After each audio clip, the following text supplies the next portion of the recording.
Bienvenue dans Grand Témoin. À quelques jours d'Halloween, je vous propose de découvrir ou redécouvrir Nigloland à travers le parcours et la personnalité de notre invité, Rodolphe Gélis. Bonjour. Bonjour. Vous êtes le directeur d'exploitation de Nigloland et vous êtes le fils du co-créateur du parc d'attractions Philippe Gélis. On va le voir dans cette émission, Nigloland est une affaire de famille. Mais pour mieux vous connaître, je vous propose de découvrir une courte biographie vous présentant. Rodolphe Gélis raconte souvent qu'il a vécu la plus belle enfance qui puisse exister. Né pratiquement au même moment que Nigloland, à la fin des années 80, c'est tout naturellement qu'il accompagne à travers le monde son père pour découvrir, pendant ses vacances, les attractions les plus intéressantes qu'il serait possible d'exploiter dans le parc d'attractions au bois. Un jour aux États-Unis ou en Europe, l'autre jour à l'école, voilà le rythme de vie de Rodolphe Gélis durant son enfance. Sans nul doute, notre invité a acquis durant cette période un bagage incomparable dans le secteur du divertissement. Mais Rodolphe Gélis prend le temps d'obtenir également un bagage universitaire. Après une école de management à Paris, il obtient un diplôme d'école de commerce en Irlande. Arrive ensuite le temps des premières expériences professionnelles, tout d'abord à Londres, chez Madame Tussaud pendant 6 mois, puis ensuite pendant plus de 3 ans à Dubaï, où Rodolphe Gélis participe à la création de A à Z d'un parc Marvel. Riche de ses expériences, Rodolphe Gélis revient dans le giron familial en 2017 pour devenir rapidement le directeur d'exploitation de Nigloland, la bonne date pour préparer les 30 ans du parc d'attractions et sûrement les décennies futures de cette belle aventure auboise. Rodolphe Gélis, quelle émotion vous avez quand vous entrez pour la première fois dans un manège, dans une attraction ? C'est un peu une Madeleine de Proust ? C'est difficile parce qu'on a un œil assez technique, donc on n'apprécie pas comme un visiteur lambda. Voilà, on regarde comment ça marche, la qualité, la sécurité. Voilà. Mais moi j'apprécie plus un tour de manège au bout de la 4e ou 5e fois. Mais c'est un peu votre second landau, hein. Vous avez vécu dans un manège autant que dans un landau. Dormi dans les attractions parce que mon père, ma mère me laissaient dans le petit train qui fait le tour de Nigloland et parfois une demi-journée entière, je dormais à côté de l'opérateur. Et oui, parce que vous avez grandi en même temps que Nigloland, vous êtes né à peu près au même moment que le parc d'attractions, on le disait dans la biographie, c'est quelque part votre seconde maison, Nigloland. C'est ma première maison.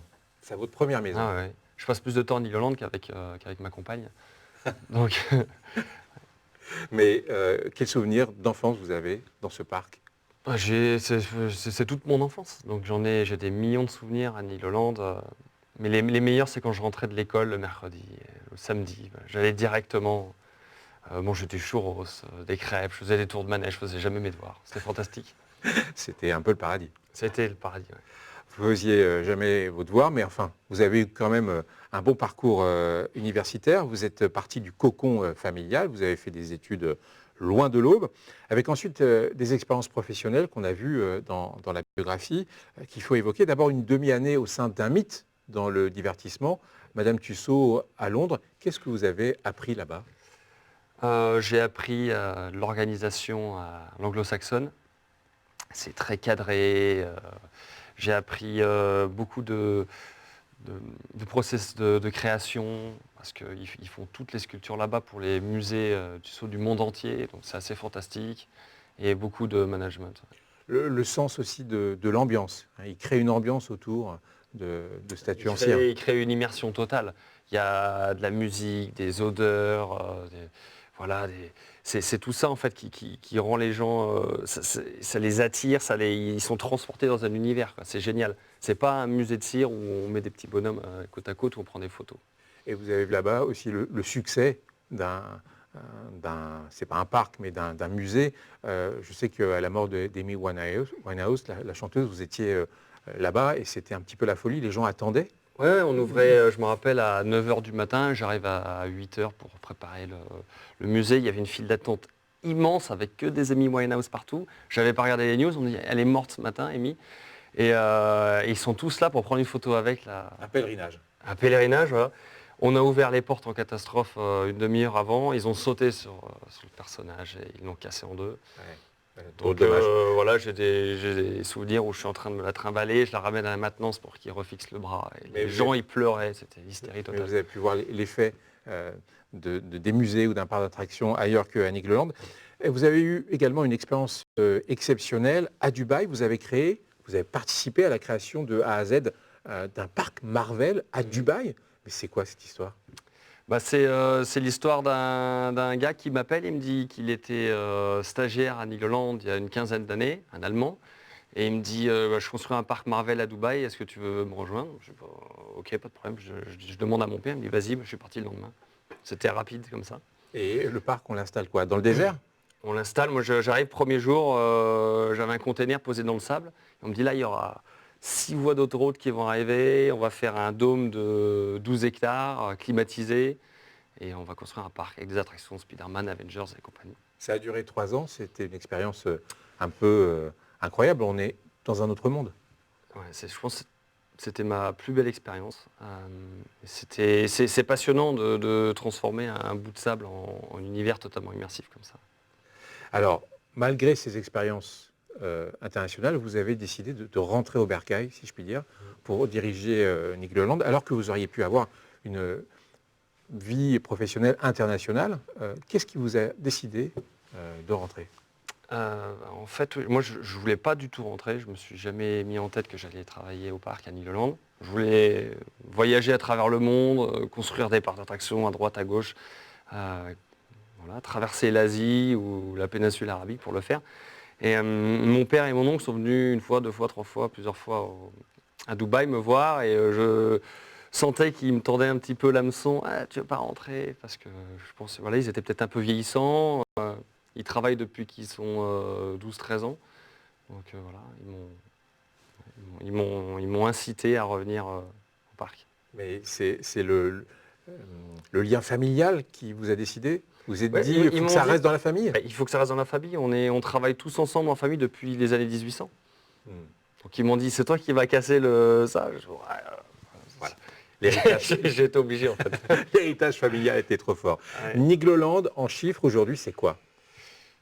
Nigloland en chiffres, c'est à peu près 15 millions de visiteurs qui sont venus depuis l'ouverture. C'est 40 attractions, un hôtel, 450 employés aujourd'hui. 600 000 visiteurs par an à peu près? Voilà, entre 600 et 660 000 visiteurs par an, ça dépend. Donc une progression assez importante au fil des ans. Avec une saison qui se prolonge grâce à Halloween, fête anglo-saxonne devenue un must chez Nigloland, où tout est habillé en orange pour l'occasion. C'est clairement la période avec le meilleur taux de fréquentation de l'année. Aurélie Juignet est allée dans les coulisses de Nigloween, c'est comme ça qu'on dit. Vous faites même appel à un artiste pour gérer l'ensemble de la décoration. Je vous propose de regarder ce reportage signé Aurélie Juignet. Au mois d'octobre, la saison n'est pas finie pour le parc d'attractions Nigloland, bien au contraire. À Dolencourt, depuis 17 ans, une transformation s'opère à l'approche d'Halloween. Des créatures étranges investissent les lieux. Elles sortent de l'esprit de Philippe Hubert, un artiste devenu décorateur du parc pour Nigloween il y a plusieurs années. J'ai toujours été dans un univers fantastique, de par mes lectures, les séries, les films. C'est toujours un univers qui m'a passionné. Par contre, je suis pas trop dans le gore, je suis plus dans l'intrigant, le mystérieux, plutôt que le personnage avec les tripes. Voilà, je trouve que c'est plus intéressant. Cette année, une cinquantaine de nouveaux personnages a été disséminés dans le parc d'attractions. Philippe les a imaginés en amont et supervise la création dans ses hangars sur le site. Je réfléchis toute l'année et ensuite, 5-6 mois avant, je commence à créer les projets. Soit des modèles en 3D, soit des dessins sur planche. Et on en discute et après on passe à la fabrication de certaines pièces comme les plantes carnivores qui sont fabriquées en extérieur. Et ensuite pour tout ce qui est personnage, on le fait ici.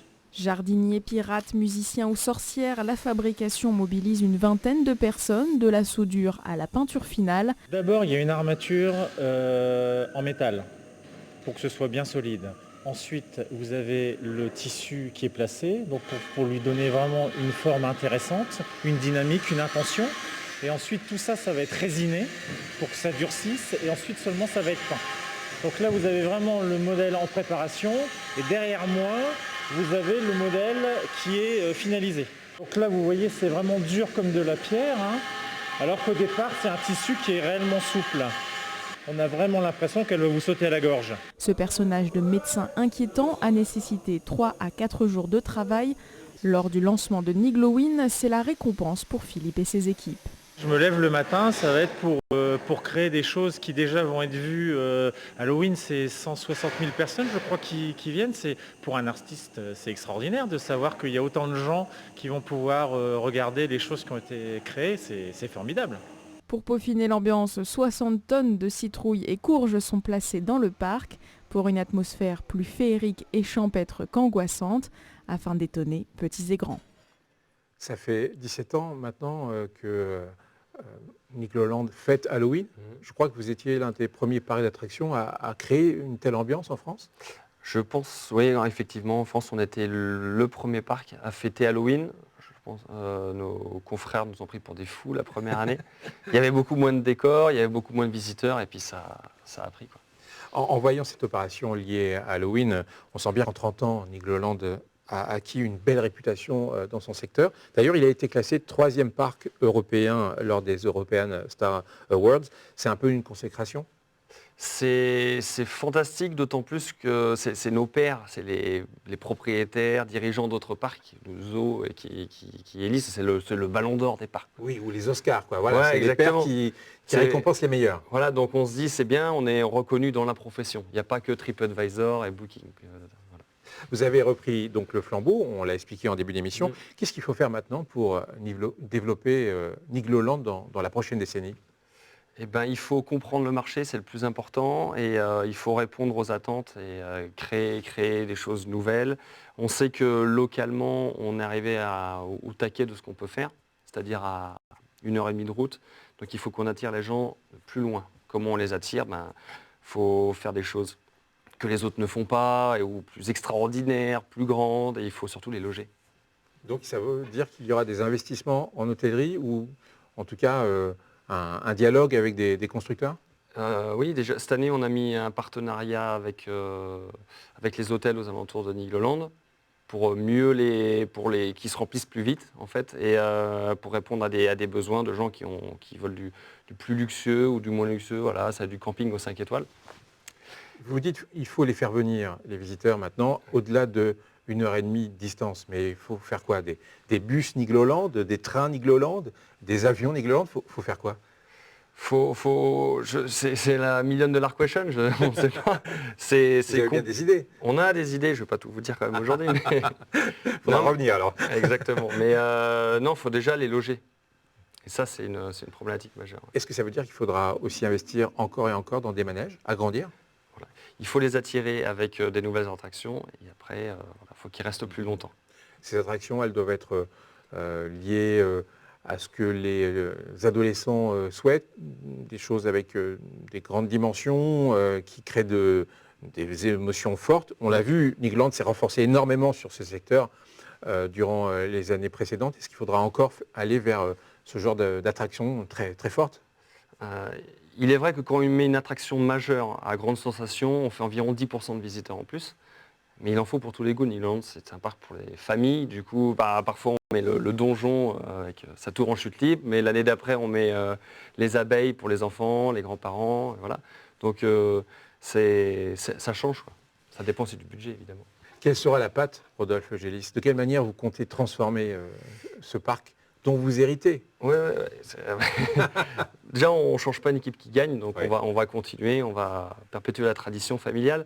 Mais après, la patte Rodolphe Gélis, je pense que c'est plus dans l'histoire, l'immersion, la thématique, la décoration. Voilà. J'ai envie de donner une légitimité à nos personnages. Parce que quand on rentre à Nigloland, on ne sait pas vraiment qui est Niglo, qui est Niglotte. Oui. Voilà. Donc moi, je veux créer un environnement, un univers autour des personnages. Un peu comme Walt Disney a créé Mickey. Pour lui, il a créé les personnages avant les parcs. Voilà, mais voilà, Mickey a une histoire et Niglo et Niglotte doivent avoir une histoire.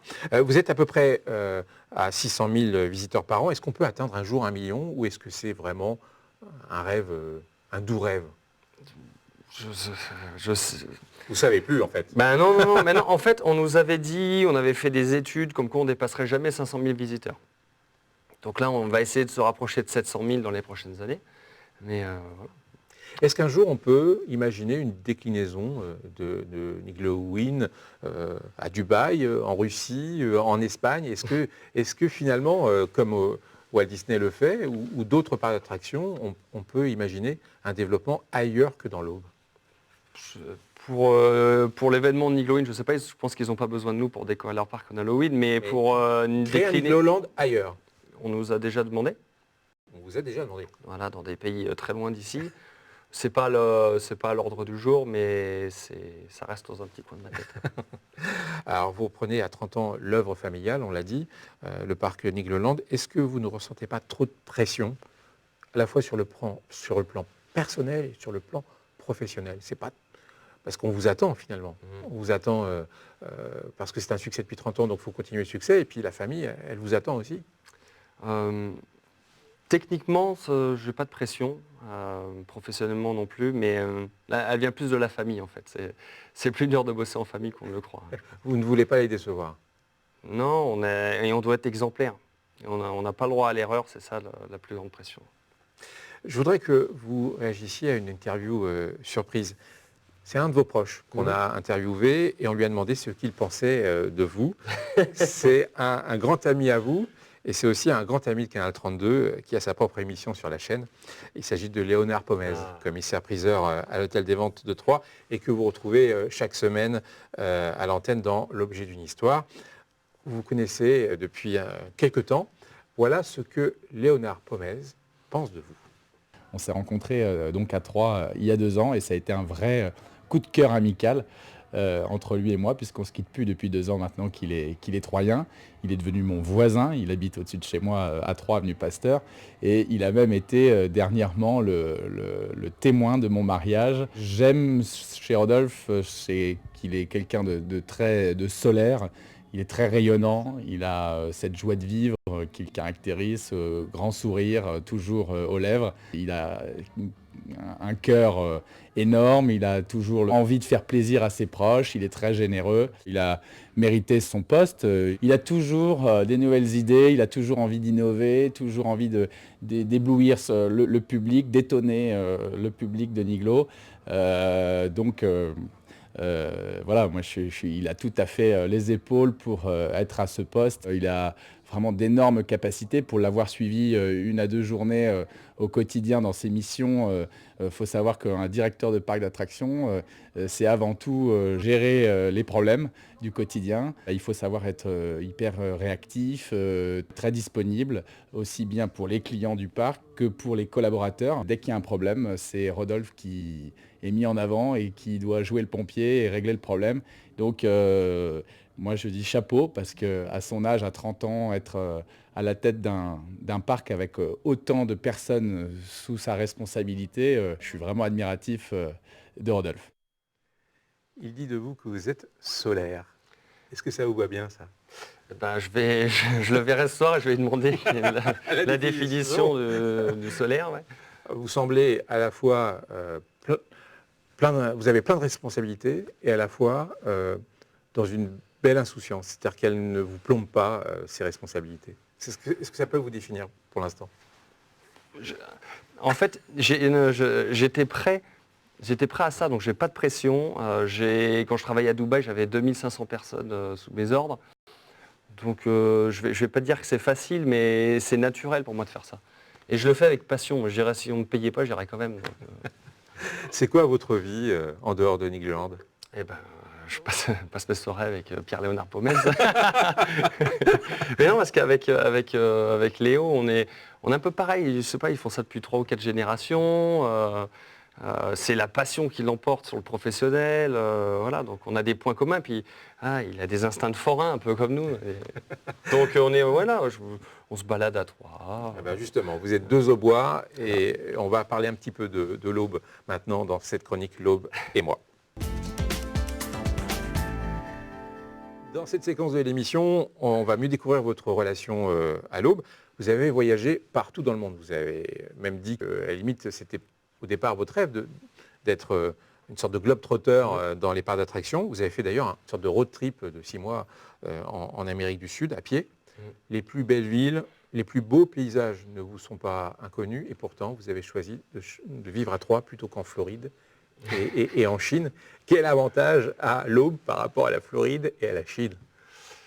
Quel avantage? Il y en a plein. Pourquoi vous êtes là? Ben, je suis là parce qu'il y a Nigloland qui est implanté dans l'Aube. Oui, d'accord, mais il y a un plaisir aussi d'être dans ce territoire. Qu'est-ce que vous aimez dans ce territoire? J'adore parce que les gens sont simples ici, on ne se prend pas la tête comme des Parisiens. C'est beau l'Aube au printemps, c'est beau à l'automne en ce moment. Les couleurs sont magnifiques, on y mange bien, il y a des traditions. J'adore. Quels sont les endroits ou les lieux que vous appréciez par-dessus tout? Moi j'adore 2 endroits dans l'Aube. C'est déjà me balader au centre-ville à Troyes parce que c'est une ville sublime, pleine d'histoire, de vie. L'architecture est incroyable. Et ensuite, j'adore me balader à pied. Souvent, je vais courir le matin avant d'aller travailler sur les vignes, en haut. Là, ça sent bon, le soleil rayonne, le paysage est sublime. Vous dites de Troyes qu'elle est instagrammable. Ça Ah veut oui, dire quoi? Instagrammable, cette ville, non mais c'est incroyable. Dès que j'amène des amis, je leur fais découvrir le centre-ville, la ruelle des chats, enfin, un traditionnel tour. Et ils me disent, mais c'est sublime, on se croirait dans Harry Potter. Et tout. Vous voyez rester dans l'Aube toute votre vie? Toute ma vie, certainement. Ouais, c'est vraiment dans vos racines maintenant. Moi, je suis né ici, ça fait 30... Voilà, on va rester. Pour finir un petit peu sur une question un peu insolite, le rêve de beaucoup de gens, c'est d'être tout seul dans Nigloland et de pouvoir profiter des attractions tout seul, sans queue, même s'il n'y a pas beaucoup de queue d'ailleurs à Nigloland, il faut bien le spécifier. Vous faites encore, comme quand vous étiez enfant, des tours de manège solitaires? Alors, déjà, tous les matins et tous les soirs, j'ai le parc pour moi tout seul. C'est fantastique. Et parfois, de l'ordre d'une fois par jour, je me permets de faire un petit tour d'attraction tout seul. Ouais. Je vous propose de terminer cette émission avec le questionnaire de Proust, qui est dans un petit chapeau qui est en train d'eux. Alors vous allez bien pocher deux ou trois questions. Vous allez le lire à haute voix. D'accord. Je peux mélanger ou pas? Vous pouvez mélanger, c'est comme au loto, vous pouvez faire ce que vous voulez. Ouais. Je vous en prie. Hop. La faute qui m'inspire le plus d'indulgence. Je dirais la naïveté. Ça vous pardonnez facilement. Il faut. C'est important, parce que sinon on se braque. Voilà. Il ne faut pas se mettre de barrières ni de frontières. Allez, on tente. Hop. Encore deux. Encore deux. La fleur que je préfère, la rose. Parce que ça représente tout, l'amour, le respect, le pardon. Voilà, j'adore. C'est multifacette, quoi. Et une dernière. Et la dernière, mon occupation préférée. Alors, vous n'avez pas le droit de dire Nigloland. Non, c'est une question piège. Non. En dehors de Nigloland, je précise. Mon occupation préférée, c'est d'être n'importe où sur la planète avec ma compagne, mon sac à dos et de faire de la rando. Ça, c'est fantastique. Alors, on est loin des parcs d'attraction, mais justement, peut-être pour s'aérer un petit peu plus. Nigloland, dans 10 ans, une image, simplement pour terminer cette émission. À quoi va ressembler le parc dans 10 ans? Ce sera quoi pour vous, si vous avez une image? On entre dans le parc d'attraction et on voit quoi? On entre à Nigloland. J'espère qu'il y aura, premièrement, peut-être un parc indoor attaché à Nigloland ou un parc aquatique. Ça dépendra du réchauffement planétaire. Et je pense dans 10 ans, il y aura peut-être 3 hôtels supplémentaires. Voilà. Transformer Nigloland d'un parc d'attraction à une destination. Et on sera sûrement aux millions de visiteurs qu'on a évoqués dans cette émission. Finger crossed. Très bien. Merci Rodolphe Jalis. Merci d'avoir été aussi solaire dans cette émission. Et on vous souhaite un très très beau Niglowin. Et on se retrouve le mois prochain pour une nouvelle rencontre dans Grand Témoin. Au revoir.